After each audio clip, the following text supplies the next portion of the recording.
শুরু হয়ে গিয়েছে। যেই টাটা গোষ্ঠী 1 কোটি টাকার ক্ষতিপূরণ ঘোষণা করেছে, অমনি এত বড় বিপর্যয় ভুলে এক শ্রেণীর টাটা বন্দনা শুরু হয়ে গিয়েছে।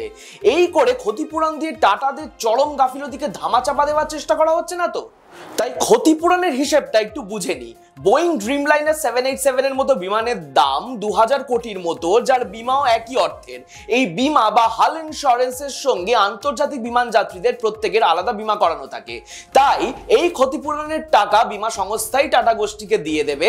তারা নিজের পকেট থেকে টাকা বের করে কোনো বিশেষ দানবীর দাতাকর্ণ সাজছেন না, যেমনটা দেখানোর চেষ্টা করা হচ্ছে। মন্ট্রিয়াল কনভেনশনেও বিমান দুর্ঘটনায় আক্রান্তদের 1.4 কোটি টাকা পর্যন্ত ক্ষতিপূরণ দেওয়ার কথা বলা হয়েছে। কিন্তু এখানে সব থেকে বড় প্রশ্ন, ক্ষতিপূরণের নামে নিজেদের গাফিলতি এবং আমেদাবাদে প্রত্যেকটি মানুষের মৃত্যুর দায় নিজের ঘাড় থেকে ঝেড়ে ফেলতে চাইছে না তো টাটা গোষ্ঠী?